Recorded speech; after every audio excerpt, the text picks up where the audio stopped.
김용민의 정치쇼 10월 23일 화요일 2부, 3부 언니 뉴스로 함께하겠습니다.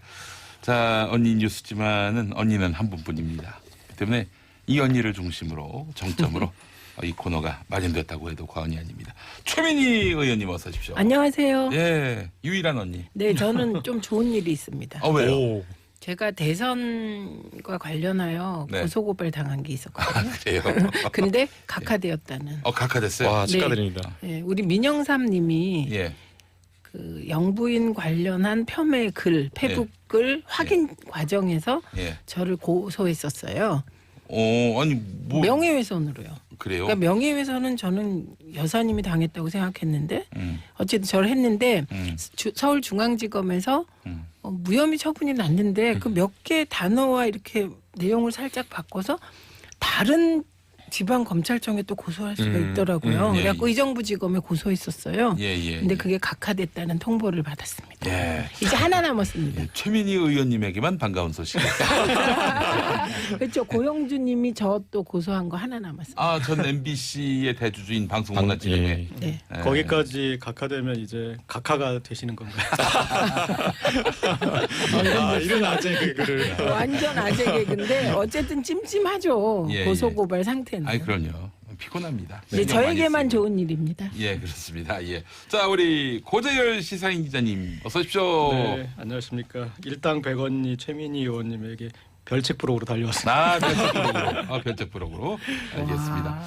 자, 그리고 애청자분이요. 김남국 변호사님 공무원 같습니다. 모양이. 토시만 딱 쓰면은 완전히 그 행정공무원. 예. 직무에 충실한.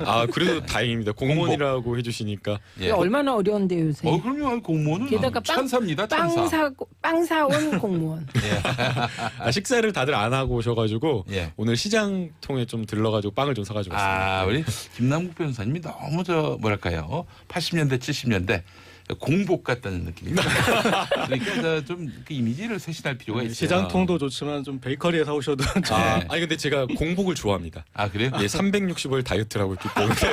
무려 5kg를 빼셨다는. 그래요. 알겠습니다. 지금도 은근히 보면은 네. 이렇게 겉보기 등급으로는 공무원 복장인데 사실은 지금 트레이닝복이에요.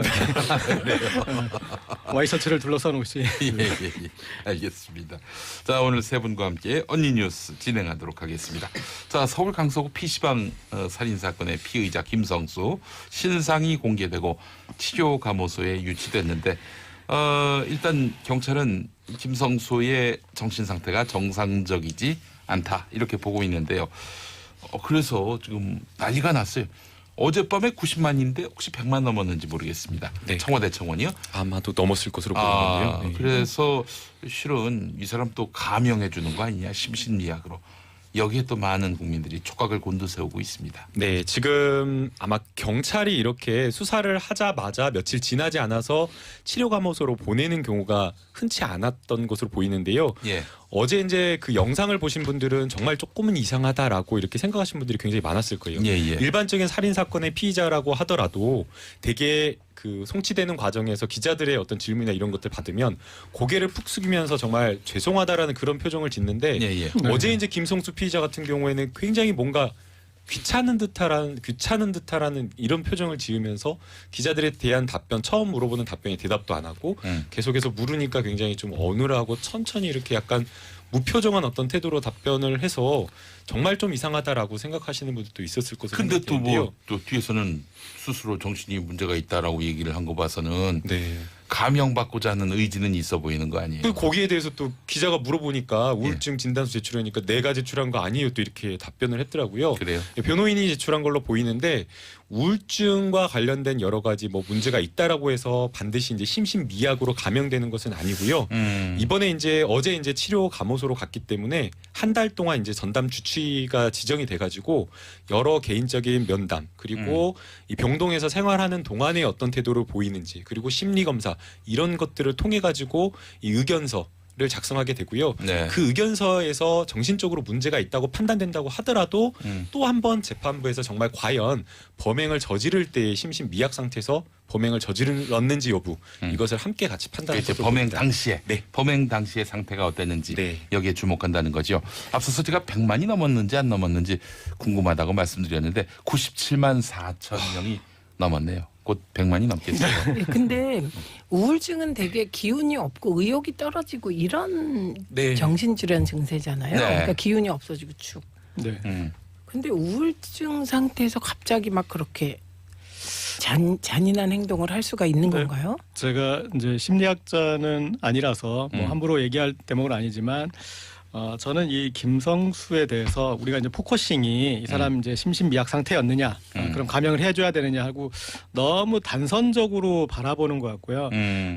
제가 봤을 때는 이 김성수한테 필요한 거는 우리 사회에서 필요한 거는 김성수에 대한 책이 한 권 나와야 된다고 생각해요. 책이 한 권 나와야 예. 한다. 그러니까 이 사람이 어떤 우울증이고 아까 말씀하셨듯이 원래 우울증 이런 건데 왜 이 사람 이랬어? 그리고 그러면 어떤 반사회성이 드러나고 여러 가지 사이코패스적인 부분이 또 드러나고 또 계기가 된 게 무엇이고 그런 것에 대해서 전문가들이 관점을 이 사람을 감형을 해줄 수 있느냐 없느냐 물론 이제 법정에서는 그게 중요하겠지만 예. 사회적 관점에서 봤을 때는 사회가 어떻게 이 사람을 이런 살인 괴물로 만들었느냐 그 부분에 대해서 정말 다각적으로 이 접근해서 책 한 권이 나와야 되는 것 같아요. 지금까지 자세히 생각해 보시면 정말 우리 사회를 뒤흔들었던 그런 살인범들에 대해서 책이 한 권씩 있나요? 없잖아요. 근데 다른 나라는 뭐 있습니까? 그 이제 여러 가지 살인에 대해서는 예. 엄청나게 어떤 분석 대상이고요. 그리고 이제 여러 각도로 여러 앵글로 분석이 돼요. 그게 이제 기본인데 우리는 그냥 정말 나쁜 놈. 그리고 어떨 때는 또 뭐 유전무죄, 무전유죄 그러면 좀 그래 걔도 억울한 게 있지. 뭐 이런 식으로 이렇게 너무 단선적으로 접근하는 것 같아요. 그러니까 그 사람의 인생 전반적인 걸 다 분석해서 왜 살인 범죄를 저질렀는지 그걸 총체적으로 한번 분석해 보자. 저도 그렇죠. 고재열 기자님 말씀에 동의를 하는 게 이게 대검찰청 범죄 분석 보고서를 좀 살펴보니까요. 정신질환자가 저지른 범죄가 2015년에는 6,300여 건, 그리고 2016년에는 7,800여 건, 2017년에는 8,300여 건. 그러니까 3년간 꾸준하게 증가를 하고 있고요. 그다음에 이제 정신의학 박사들이 이제 쓴 논문들을 보게 되면 정신질환과 관련해서 사회적 질병이 늘어났다. 그러니까 그냥 정상적인 사람이 사회생활을 하면서 정신질환을 겪게 되는 여러 가지 고통을 호소하고 있다라고 이야기를 하고 있기 때문에 이 정신질환이 과거에 어떤 유전적인 어떤 것으로 발현을 했다라고 한다면 요즘에 나타나는 여러 가지 범죄나 이런 것들 양상을 보면 사회적 질환으로도 평가를 해야 되니까 이 부분에 대해서 사실 문제의식을 가지는 것도 굉장히 중요한 것 같아요. 예, 그래요. 근데 근데 심신미약 감형의 기준이 좀 더 명확해졌으면 좋겠다. 국민이 납득할 수 있는 수준으로 말이죠. 예. 네, 그 소원이라는 영화가 있었는데 네. 그게 이제 그 성폭행 당한 딸 얘기잖아요. 아. 네, 그리고 바로 요 그 감형 문제를 다룬 겁니다. 그때 성폭행범이 알코올에 만취된 상태인가? 뭐. 근데 그 아버지로 설경구가 나왔는데 예. 진짜 그 재판정에서 눈에서 피눈물 나는 장면이 나오거든요. 그러니까 이게 가족들 본인에게나 그 망자는 말할 것도 없고요. 네. 가족들에게 정말 막 이게 무슨 이성적인 문제로 다가오질 않는 거죠. 그러니까 만약에 이번에 그 의사 맨 처음에 그 망자를 그 진료하고 진료한 네, 그 의사가 네. 쓴 글을 읽고 그렇게 써놨잖아요. 어떻게 인간이 인간에게 이렇게까지 잔인할 수가 있는지 그 잔인함 앞에서 의사인 자신이 왜 이렇게 무기력한 건지. 예. 그래서 저는 반대입니다. 심신미약 감형. 그냥 정서적으로 반대입니다. 무조건 반대입니다. 네. 저희 감형에 찬성하는 건 아니지만, 그러니까 그런 것 같아요. 이게 지금 뭐 형사법 여러 뭐 정말 이 역사적인 연구를 들여다봐도 그렇게 이제 처벌 수위를 높이는 게 범죄를 예방하거나 그런 데에 어떤 효과가 있다라는 그런 부분은 지금 그렇게 증명되지가 않은 부분이고, 그러니까 예. 사실은 이 사람에 대해서는 충분히 처벌을 해야 되죠. 그리고 감형이 중요한 게 아니라 심신미약이면 치료를 해주면 되는 거니까. 예. 네. 그리고 그런데 우리 사회에 더 중요한 거는 아까 김남국 변호사님 말씀하셨지만 그런 범죄가 계속 늘어나고 있고, 그리고 그 사람들을 범죄자로 사회가 몰고 있는 부분이 있잖아요. 그러면 예. 그게 이제 어떤 기전인지 그런 분석하는 게 중요하지 않을까 싶습니다. 그 피해자 분들 이제 유가족이 되겠죠. 네. 이분들이 용인할 수 있는 수준까지 처벌이 이루어졌으면 좋겠다는 생각이 들고, 그래서 양형 판단 때는 이 피해자들의 의견도 경청할 필요가 있지 않겠는가 하는 생각도 들고, 아울러 사형이 아니라면은 이 감옥에 있는 동안에 노역으로 생기는 수익, 이건 다 피해자 유족에게 돌아가도록 해야 하지 않겠는가 하는 뭐 그런 생각도 해봤습니다. 네. 제가 뭐 아무런 법적 뭐 법리적 뭐 근거 따지지 않고 그냥 감정적으로만. 근데 그 따져봤을 재판부도 때. 예. 그 사실은 사람이 재판을 하는 거기 때문에 그런 부분을 고려할 것으로 보이고요. 예. 그래서 이제 과거에 정말 크게 보도되었던 여러 사건들을 보게 되면 강남역 뭐 2016년도에 공용 화장실에서 강남역 살인 사건이 있었잖아요. 네. 그 경우에는 진짜 조현병을 심하게 앓고 있어가지고 이 심신미약이나 이런 심신장애 상태가 인정이 되었어요. 예. 그럼에도 불구하고 저지른 범죄 자체가 워낙 잔혹한 범죄였기 때문에 징역 30년형이 선고가 되었었고요. 그 다음에 이제 뭐 또 인천에 초등생 살인 사건이 있었잖아요. 그리고 예. 18살 그때 당시에 피고인 여학생이 자기가 공감 능력이 떨어지는 뭐 아스퍼거 증후군이다라고 하면서 정신질환 감정을 받았는데 이것은 아예 재판부에서 심신미약 상태 자체를 아예 인정하지 않았었고요. 또 그 다음에 2015년에 또 수원역 PC방 살인 사건이 있었는데 그 당시에 또 조현병 환자가 환청이 들린다라고 하면서 흉기를 휘둘러 가지고 한 명을 살해하고 3명을 크게 다치게 한 이 사건이 있었는데 네. 이 경우에는 심신미약 인정을 했는데도 징역 30년형이 아니라 무기징역을 선고를 했기 무기징역. 때문에 예. 심신미약을 인정하는 부분에 있어서 재판부에서 정말 엄격하게 범행 당시에 그런 상태에서 범죄를 저질렀는가도 평가를 할 거고, 진짜 이 심신미약 상태에서 범죄를 저질렀다고 하더라도 이 범죄 자체가 너무나 잔혹하고 우리 사회가 용서할 수 없다라고 하면 그런 법 감정에 따라서 무기징역이나 아니면 징역 30년 이렇게 엄벌에 처할 것으로 생각이 됩니다. 예, 알겠습니다. 뭐 의사 판단으로 이제 감형 여부가 결정되는 것이 아니라 결국 판사가 판단하는데, 예, 판사가 또 국민 정서와 무관하게 판단할 수는 없는 거라고 그동안 생각해 왔습니다만은 사법농단 관련한 압수수색 영장, 구속영장 기각하는 거 보고 세상이 꼭 그런 것만은 아니구나 그런 생각을 하게 됐습니다. 예, 알겠습니다. 자, 다음 이야기 한번 또 나눠보도록 할 텐데 그 전에 윤정란님, 근데 심신미약인데 왜 감형을 해주는 겁니까? 오히려 사회로부터 격리해야 하는 것 아닌가요? 라고 물으셨고, 2046번 쓰시는 분, 심신미약으로 얼마나 많은 범죄자들이 가벼운 형을 받았는지 이번을 계기로 철저하게 법이 바뀌기를 바랍니다. 예, 이런 의견이 대세를 이루고 있습니다. 네. 예. 자, 다음 이야기 나눠보겠습니다. 이 보수 정권 10년이 저평가됐다. 태극기 부대도 끌어안자. 이런 이야기를 하는 사람들이 자유한국당 내부에서 나오고 있는데 네. 민주당에서는 웃고 있더라고요. 진짜 웃고 있어요. 예. 예.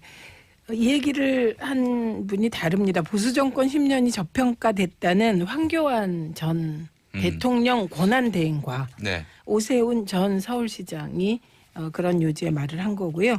태극기 부대도 끌어안자는 전원책위원이 한 것으로 되어 있는데 예. 오늘 또 전원책위원은 한 보도를 보니 태극기 부대를 끌어안자는 식의 표현은 좀 왜곡이고 박근혜 정부, 이명박 정부를 재평가하자는 뜻이었다. 예, 이렇게 지금 항변하고 있습니다. 예, 그럼에도 예. 불구하고 태극기 부대를 보수 대통합 과정에서 중요한 한 축으로 삼는 흐름이 자유한국당 내에 강하게 있는 건 사실인 것 같습니다. 그러니까 황교안 전 총리 등의 말은 지금 우리나라가 곧 국민소득 3만 불 시대가 되는데 그 밑자락은 이명박 박근혜 보수 정부가 깔아둔 게 아니냐. 국민소득 3만 불을 1년 반밖에 안 된 문재인 정부가 했다고 보기는 어렵지 않냐. 예, 그래서 이런 식의 재평가가 필요하다. 예, 물론 잘못한 건 잘못한 거지만 긍정적 평가도 있다 이런 주장을 한 것입니다. 이걸로 보아 함의는 아마도 황교안, 오세훈 두 분은 자유한국당에 입당하지 않을까 이런 추정이 가능할 것 같은데요. 예, 예, 예. 이 부분에 대해서 오늘 연합뉴스에 기사가 하나 실렸는데요. 예. 한국 국가 경쟁력 순위가 발표되었다고 합니다. 예, 예, 예. 이 세계 경제 포럼에서 발표를 했는데요. 나름 네. 공신력 있는 기관을 전제로 네. 국가 경쟁력 순위를 이제 발표했는데 15위가 됐습니다. 예, 예. 문재인 정부 들어 2018년에 15위. 예. 그러면 2017년에 몇 위였냐? 26위였다고 합니다. 예, 예, 예. 그리고 2016년 26, 2015 26, 2014 26, 2013 25, 2012년에 19위로 올라갔었고요. 갑자기 제가 왜 역순으로 가는 겁니다. 국가 2012년 경쟁력 대선 순위를 왜 때. 말씀하시는지. 아까 보수 정권 재평가를 하자고 하는데 이런 것도 있으니 참고를 하시라는 뜻입니다. 터무니없는 얘기다 이런 얘기하시려고. 그래서 예, 예, 2008년에 노무현 정부 말기죠. 이때가 13위였고요. 2009년 19위, 22, 24 이렇게 떨어졌다가 2012년에 잠깐 올랐다가 계속 26위였습니다. 예, 그러니까 예, 예. 이 국가 경쟁력이라는 거는 종합적인 평가이거든요. 예. 그래서 그 황교안 전 총리와 오세훈 전 시장에게 이 자료를 좀 보시라고 제가 오늘 말씀드린 겁니다. 네, 알겠습니다. 그래요. 전원책 변호사가 이제 처음 등장했을 때 많은 사람들은요, 이 양반이 자유한국당의 인적 청산을 주도하겠구나라고 생각을 했고 더러는 기대도 했습니다. 물 건너간 거라고 봐야 되는 거 아닌가요? 이 정도 되면은 다 끌어안자는 건데. 이분은 지금 적폐 청산을 청산하자고 하시는 분이신데, 예. 그러니까 우리가 이제 정치인들이 흔히 그러니까 국민이 원하면 하겠다. 이렇게 하는데 국민이 원한다는 걸 아직 안 보여주시니까 답답하신 거죠. 그래서 국민이 이런 걸 원해야 되는 거 아닙니까?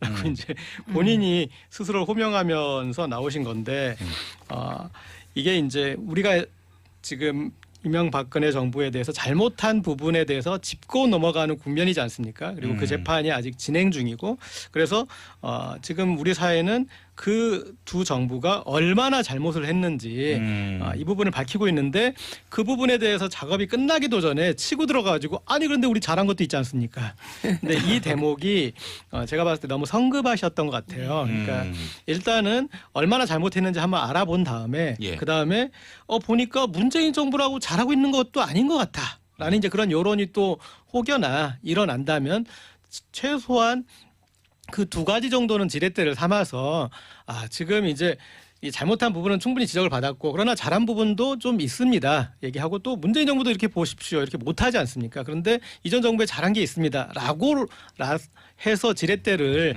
좀 들어 올린다면 국민들이 그래 당신들 얘기도 뭐 좀 들어볼 부분이 있겠어라고 해줄 수도 있을지 모르겠지만 지금처럼 요즘 말로 갑툭튀로 튀어나와서 박근혜 전 대통령이 뭘 잘못했느냐 이런 식으로 나오면 국민들한테 계속 다시 반발감을 갖게 되잖아요. 예. 그래서 좀 잊었던 지점, 지금 이제 겨우 야당으로 자리매김하고 있었어요. 자유한국당이 야당으로 자리매김해서 어쨌든 문재인 정부에 대해서 견제도 필요하다.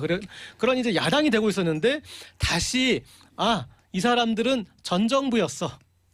그리고 이전에 어떤 그 주인공이었어. 그 부분을 환기시켜주는 게 과연 이들에게 유리한 일인가 좀 생각이 듭니다. 이게 자유한국당이 청산과 혁신을 해야 된다라고 생각을 해요.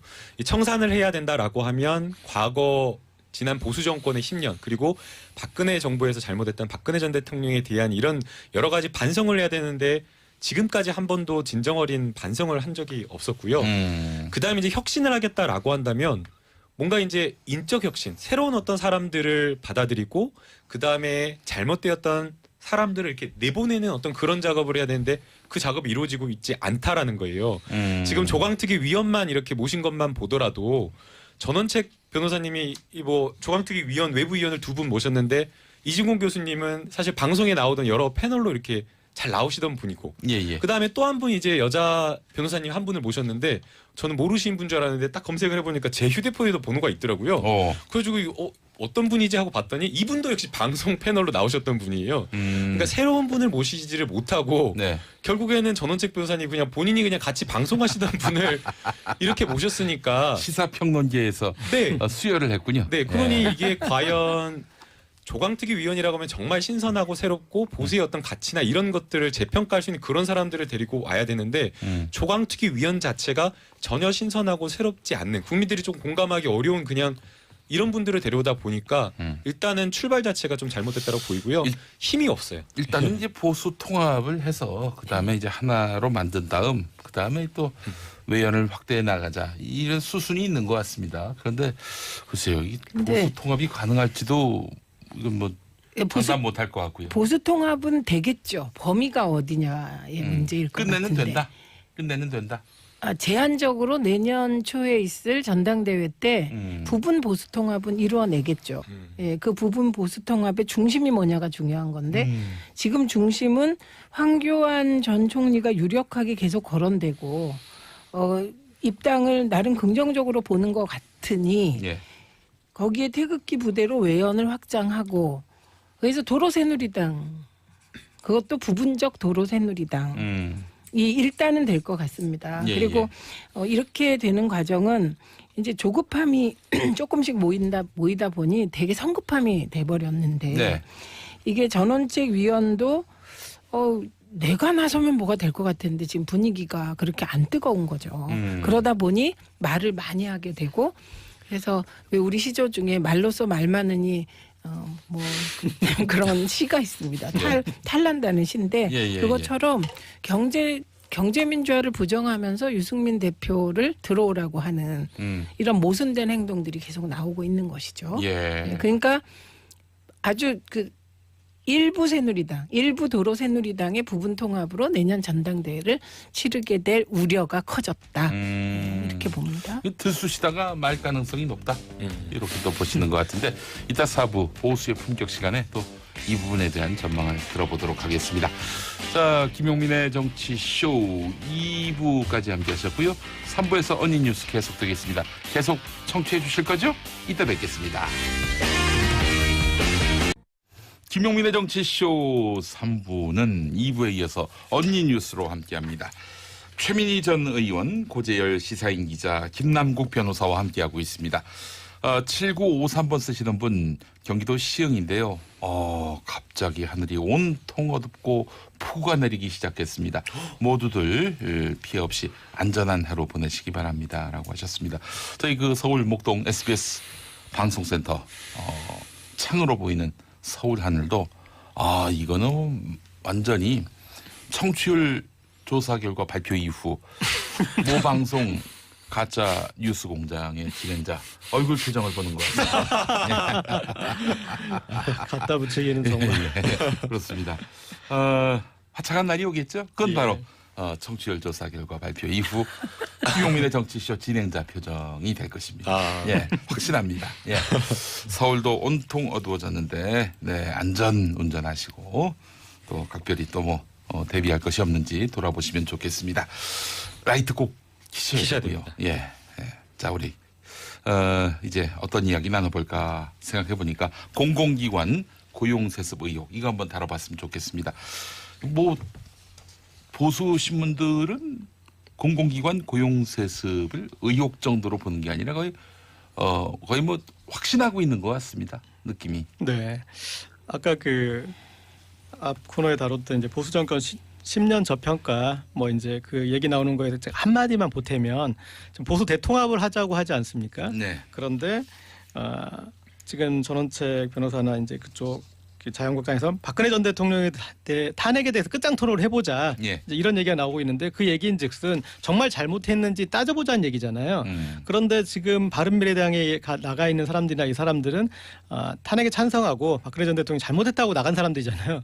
근데 이 사람들 끌어안겠다고 하면서 박근혜는 잘못 없다. 라는 지금 주장을 또 한쪽으로 펴는 거잖아. 그러면 예, 예. 들어올 사람들한테 따져 묻는 거지. 박근혜 잘못했어 안 했어? 지금 이제 이런 형국에 지금 아이러니가 있다라는 부분하고요. 네. 자 이제 공공기관 채용 비리 의혹으로 들어가서 네. 일단은 뭐 제가 봤을 때는 터질 게 터진 거고요. 제가 이제 서울시를 뭐 변호하거나 그런 건 아니지만 차라리 서울시가 그나마 이제 좀 자체 조사를 해봐서 이만큼 이렇게 나온 부분이 밝혀져서 문제 제기가 돼서 이 부분이 좀 사회적으로 이슈가 돼서 좀 그나마 다행인 것 같고요. 지금부터 좀 제대로 좀 따져봐야 될 것 같습니다. 일단은 현재 상황을 보면 서울교통공사가 정규직 전환 대상자 중에 이제 11%가 친인척인 걸로 나타났고. 네. 뭐 한국가스공사 같은 경우에는 정규직 전환 확정자 25명 중에 임직원의 사촌 이내에 있는 이런 사람도 발견됐고 교육부 같은 경우는 이제 산하 공공기관 한 20곳 정도 그리고 유관기관 5곳 이렇게 하는 25곳 정도 살펴보니 채용 비리가 한 71건 정도 적발됐다. 그래서 이제 뭐 기간 안 가리고 이런 이제 채용 비리 의혹이 터지고 있는 상황인데 그 중에서 예, 예. 제가 봤을 때 서울도로교통공사 문제는 좀 특별하다고 할 수 있을 것 같습니다. 서울교통공사. 네네. 예, 교통공사입니다. 예예. 도로교통공사라고 예, 하셨어. 서울교통공사. 예. 대본이 잘못됐어요. 예, 두 개 합쳐져가지고 이제 교통공사가 됐죠. 근데 네. 일단은 지금 큰 축에서는 박원순 서울시장이나 문재인 대통령이나 비정규직 정규직을 예. 역할을 하면서 그 비정규직을 정규직하다 보니까 그 과정에서 누군가 이를테면 이제 주식시장의 뭐 백도어 리스팅이나 이런 것처럼 거기에 이제 끼워 넣기를 해가지고 친인척을 뭐 취업을 시켰다 이제 이런 의혹이 제기된 거지 않습니까? 예. 근데 첫 번째로는 비정규직을 특히 이제 이런 공기업에서 비정규직을 정규직하는 게 이렇게 힘들구나, 예. 이렇게 딜레마가 많았구나라는 거를 일단 나타내주는 부분이라고 생각해요. 왜냐하면 첫 번째는 우리 사회는 공채는 정당하고 공채가 아닌 거는 모두 특채다. 그리고 부당하다. 그러니까 특채에 그동안 좀 비리가 좀 많아서 그런지 그래서 일하시던 분을 다시 공채로 하는 것, 그냥 채용하는 것도 이것도 문제가 있다라는 이제 그런 인식이 있다라는 거고요. 예, 예. 그런데 또 하나는 우리가 비정규직 정규직하라고 그랬을 때 그 자리를 정규직 자리로 만든 것도 중요하지만 그 자리에서 일하고 있었던 분이 비정규직에서 정규직화 되는 것도 중요하다고 생각하잖아요. 그러니까 그 자리 일하시던 분을 정규직화 만들어주는 그런 것도 충족을 해야 되는 일이잖아요. 근데 이런 게 있고 또 그리고 비정규직을 또 이제 전체적으로 줄여야 된다라는 이런 어떤 그런 욕구가 있는데 여기에서 그 일하시던 분을 그런데 만약에 우리가 공채만 한다고 하면 자 공채로 하니까 이제 당신이 그동안 10년 동안 일했던 건 아무 의미 없고 시험 보세요. 예. 라고 하면 오히려 이분들한테는 그 비정규직 정규직하는 게 일자리를 없애는 일만 되는 거죠. 그러니까 지금 이제 서울교통공사 헷갈리네. 같은 경우에 두 가지를 같이 썼어요. 공개 채용과 그리고 이제 그런 그 내부 채용을 제한 경쟁이라고 일종의 이제 제한 경쟁을 두 가지 같이 썼는데 한번 좀 수치를 들여다보면은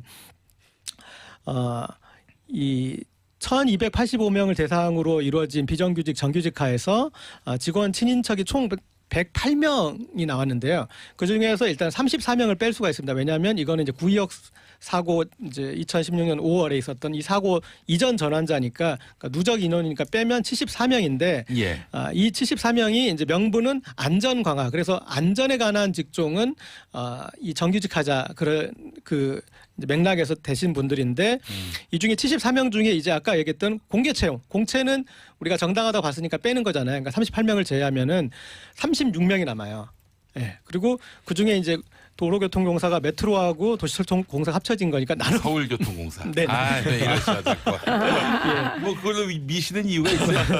그러니까 메트로 같은 경우가 이제 15명 네. 이제 이렇게 해서 나누고 나누면 이렇게 줄어드는데 15명을 보면은 어떻게 됐냐면 처음에 21명이 이 채용 이제 21명이 가족이었어요. 그런데 6명은 안 된다 해서 이제 뺐었고 그중에 이제 15명 중에 9명 같은 경우는 그 직접 채용이 아니라 용역업체 채용 당시에 이미 공채 과정을 거쳤기 때문에 이 사람은 이제 그런 어떤 그 공개 채용의 과정을 거쳤다 해서 빼줬고 6명은 이 탈락을 시켰는데 이의 신청을 해서 재심사 과정으로 해서 이렇게 이제 채용됐거든요. 그러니까 이제 내부를 들여다 보면은 이런 이제 그런 과정이 있었고 그리고 또 도시철도공사 쪽 이 경우도 보면 21명인데 이 사람들이 이미 자회사에 재직 중이었던 사람이에요. 그래서 그 자회사에 취직할 때 이제 공채 과정을 거쳤으므로 이 사람들이 이제 제한 경쟁으로 이제 들어온다 하는 이제 이런 그 명분으로 들어왔는데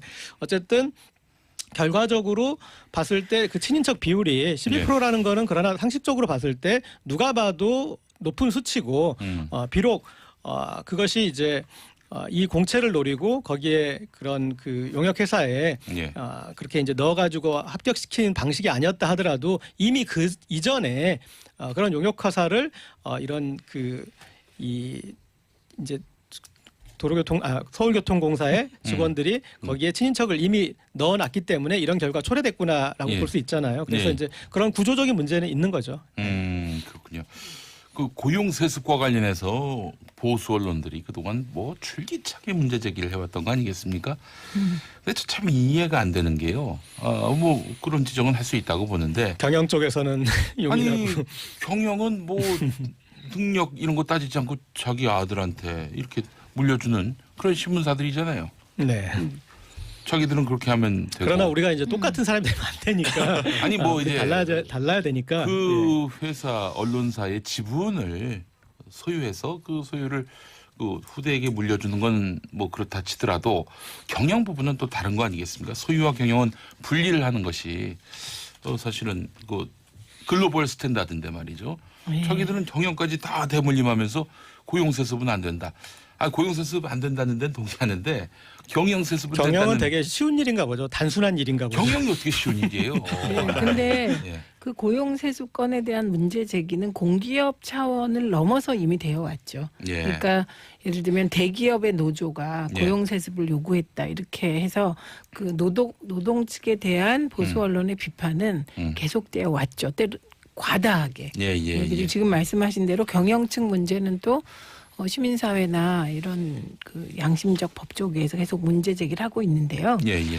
지금 정의당이 오늘 국정조사 이 관련한 국정조사에 동의한다 이런 입장을 표명을 했습니다. 전제 조건이 있습니다. 그런데 그거는 전제 조건이 강원랜드 채용 비리도 함께 국정조사하자. 네. 그러니까 이 말은 그 서울교통공사와 강원랜드라고 하지만 사실상 그 공공기관 전체를 털어보자 이런 국정조사이거든요. 네. 그래서 공공기관 전체에 채용 비리 혹은 고용 세습이 있다면 저는 이거는 털어야 된다고 생각을 합니다. 예. 그래서 이게 정파적인 문제는 아니라고 보는데 예. 오늘 그 김성태 원내대표 자유한국당 이분이 여기에 대해서 한마디 했습니다. 정의당이 뜬금없이 강원랜드 지역민 채용 의혹을 들고 나온 데는 과연 국정조사를 제대로 하겠다는 건지 아니면 물타기를 하겠다는 건지 사실상 입장을 분명히 해줘야 됩니다. 오, 너무 이렇게. 똑같아요. 이렇게 네. 이제 말씀을 하셨다고. 네, 그런데 네. 물타기가 아니라 제대로 하자는 것으로 정의당 정도의 스탠스가 국민들이 요구하는 게 아닐까 싶습니다. 그런데 민주당에서 얘기하는 거는 우선 진실을 밝혀야 되는데 진실을 밝히기 전에 국정조사에 들어가면 예. 그러니까 무리한 정치 공세로 그러니까 사실을 파악하기가 더 어려워질 거라는 우려가 있는 겁니다. 지금 이제 고 기자가 말씀하셨듯이 1285명 중에 11%가 친인척이라서 108명의 고용세습이 있었다라고 처음엔 알려진 거잖아요. 예. 그런데 이걸 구체적으로 들여다보니 사실은 진짜 문제되는 숫자가 확대하면 21명 정도인 것이잖아요. 그러니까 이런 식으로 사실을 차분하게 밝혀나가면 좋은데 예, 예.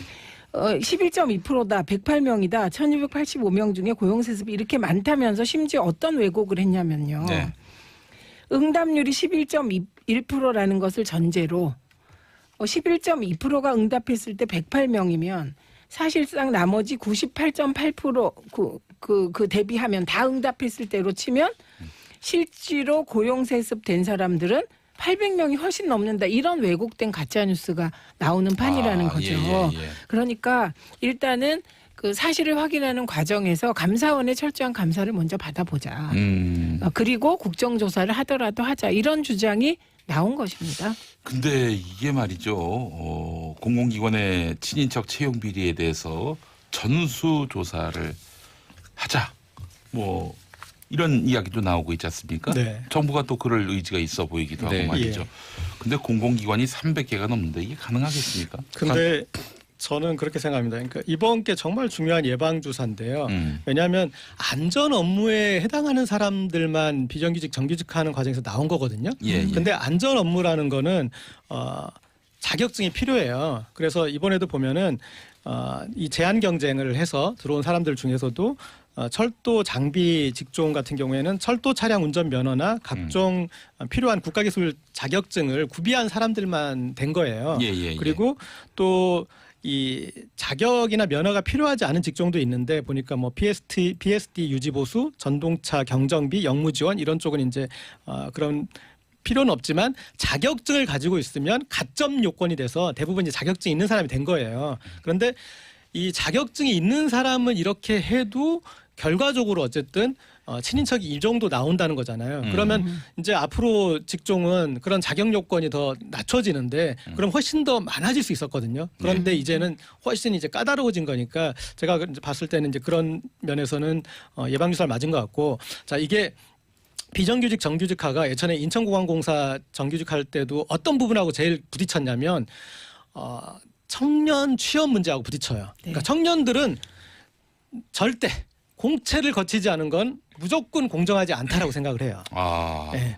그래서 인천공항공사 문제 때도 그 부분이 이제 가장 크게 부딪혔고 그게 사실은 정권에 부담이 됐거든요. 네. 그런데 이 부분도 지금 마찬가지예요. 그러니까 이번에 서울교통공사 같은 경우도 젊은 정규직 직원들이 반대했어요. 왜 이들은 공채를 거치지 않고 들어오느냐 그런 부분. 근데 자 우리가 공채라는 것에 대해서 한번 다시 생각을 해봐야 되겠다. 그러니까 절대절명의 가치인가. 공채라는 거는 들어와서 일을 잘할 것 같은 사람을 뽑는 거잖아요. 예. 그렇다면 10년 정도 잘했던 사람을 뽑는 거는 왜 그게 공정하지 않다라고 생각하는지. 그러니까 공채 지상주의의 또 문제도 있는 건데. 예. 그래서 한번 노동 문제가 모두 이 종합된 거거든요. 그리고 사실은 서울교통공사 같은 경우는 노동이사가 우리나라에서 있는 곳이 서울시 산하에 몇 군데밖에 없는데 그중에서도 2명이 있어요. 그러니까 노동자를 대표하는 이사가 2명이나 있는 곳인데 이런 어떤 이제 노동비리 문제가 벌어졌다는 것에 대해서 노동계 안에서도 조금 자성이 필요할 것 근데 같습니다. 이게 그 고재일 기자님이 방금 지적하신 그 부분까지 저희가 이야기를 하게 되면 예. 이 문제 국민들이 분노하는 지점의 문제를 약간 좀 흐리게 하는 것 같아요. 뭐 비정규직의 정규직화라든가 물타기를 해서 아니면은 뭐 공채와 비정규직의 입직 경로에 그런 부분에 있어서의 어떤 사람 뭐 청년들이 느끼는 어떤 불공정성 이런 것까지 이야기하면 문제가 된다라고 보이고요. 이번에 지금 문제가 되는 것은 비정규직을 정규직화하는 거 뭐 크게 반대하지 않는다라고 생각이 돼요. 근데 문제는 쉽게 들어와 가지고 그 쉽게 들어온 사람들이 결국에는 그 해당 회사의 임직원이라든가 소위 말해서 좀 관리자금 되는 이런 사람들이 비정규직으로 본인하는 사람들, 부인이라든가 심지어 자기 자식이라든가 이런 사람들을 쉽게 채용시키고 그 다음에 이 사람들을 정규직으로 전환시켜가지고 공채 뚫기 어려우니까 공정하지 못한 방법으로 간다라는 이런 것에 국민들이 분노하고 네. 있는 거거든요. 그래서 저는 이것에 대해서 뭐 전수조사 하냐 마냐 당연히 해야죠. 300개 어려운 거 전혀 아니거든요. 예, 300개를 어떤 기관에서 하나 기관에서 다 한다라고 하면 정말 힘들죠. 그러나 구체적으로 어떤 방법에 의해서 전수조사 할지를 정해놓고 해당 기관에서 전수조사 하라고 맡기면 되는 거거든요. 그래서 저는 문제가 없다라고 생각이 들고요. 300개 공공기관이 아니라 공기업이라든가 이런 것들 훨씬 더 넓히면 더 많다라고 생각이 돼요. 그래서 이번에 주요 공공기관이라든가 주요 공기업 그리고 공기업의 자회사들도 굉장히 많기 때문에 예. 이런 부분까지 전수조사를 통해서 반드시 좀 밝혀내서 확실하게 아까 예방주사라고 말씀하셨는데 앞으로는 더 이상 이런 일이 없도록 하는 게 맞는 것 같아요. 근데 그렇기 때문에 국정조사 전에 감사원 감사를 하자는 건데 왜 그렇게 되냐면 지금 이제 300개 전수조사한다고 생각해 보세요. 그러면 자료가 나올 거 아니에요. 예. 그리고 그 자료가 나오면 국정조사를 하면 국회의원들한테 전달되잖아요. 예. 그럼 국회의원들은 정파적인 입장에 따라 특히 야당은 어떻게든 이걸 문재인 정부 흔들기로 정치 공세를 하게 되잖아요.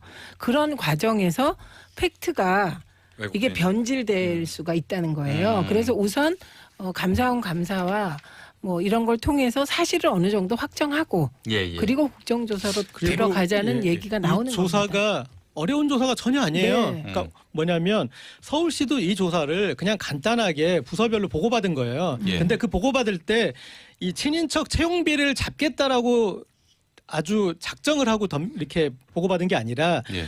거기서 이제 친인척을 써내게 한 거는 이유는 인사를 할 때 이를테면 가족이면 혹은 친인척이면 서로 피하게 하는 게 맞잖아요. 부부가 피하게 하거나. 네. 그래서 기초조사를 한 거에서 이만큼 드러난 거예요. 그러니까 여기에서 서울시도 이제 제대로 적어내라. 만약에 이걸 적어내지 않은 게 나중에 걸린다면 인사상 불이익을 주겠다라고 하면은 훨씬 더 많은 이제 내용이 들어오겠죠. 그러니까 예, 예. 마찬가지로 다른 어떤 그 공기업도 그런 방식으로 하면은 정말 제 생각에는 일주일이면 충분히 자료를 확보할 수 있는 부분이에요. 그래서 예. 그 부분은 저는 이제 어떤 원칙과 의지의 문제지 어려운 일은 아니라고 생각합니다. 우리가 논의하는 것보다 더 국민들은 예민하게 받아들이시는 것 네. 같아요. 지금 청취자 문자를 보면요. 오경미님 공정한 사회로 가는 것이 이렇게 어렵습니다라고 하셨고 5555번 쓰시는 분 정말 좋은 번호 쓰시네요.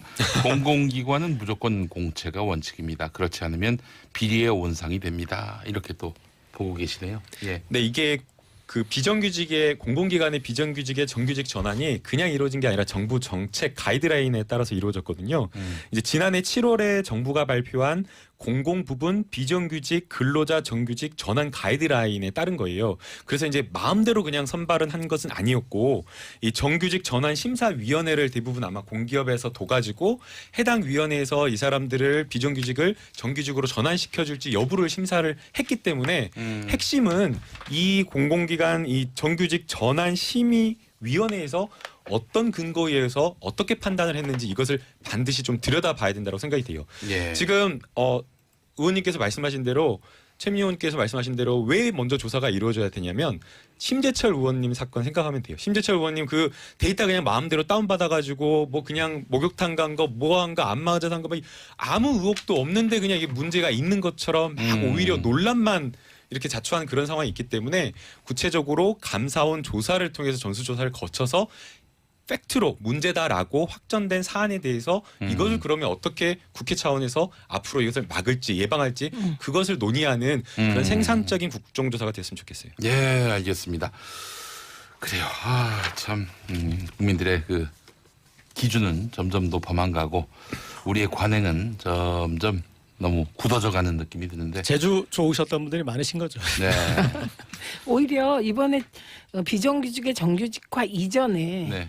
채용될 때 친인척이 많이 채용됐다는 거잖아요. 이미, 예. 그런데 네. 제가 자회사에, 들은 얘기 중에 하나는 협력회사에. 과거에는 공공기관이나 뭐 그 밑에 산하단체에 친인척은 가점이 있었던 적도 있었다고 하더라고요. 예, 그러니까 그 있었다고 하더라고요. 그러니까 이번에 그런 것들이 다 더 근원적으로 올라가서 밝혀지면 좋을 것 또 같아요. 직장에서 만나서 결혼했을 수도 있는 거 아니에요? 그렇죠. 예, 그러니까 사실 확인이 중요하다는 네. 그리고 또 아버지가 철도원이었어요. 또 자식들도 저도 그 길을 걷겠어요 하고 네. 그 시험 봐가지고 정당하게. 그 아버지가 해보니까 이 자격증이 괜찮더라. 있으면 나중에 네. 된다 이렇게 아버지는 하셨겠죠. 서울 지하철공사, 서울 메트로 그쪽에 입사를 했으니 저는 서울 도시철도공사에 들어가겠습니다 해서 거기 시험 봐서 들어갔어. 근데 나중에 이 두 회사가 합쳐졌어. 그러면은 좀 같은 회사 다니는 거 아니에요? 그 시점상으로도 이제 비정규직 정규직화가 발표된 시점하고 이분들이 자회사나 용역회사 들어가는 거 훨씬 예. 전이에요. 그러니까. 예, 알겠습니다. 자, 이렇게 해서 오늘 언니 뉴스를 마무리 짓도록 하겠습니다.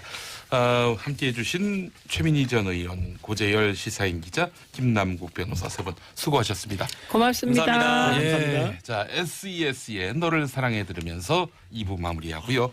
11시 반 지나서 보수의 품격으로 돌아옵니다.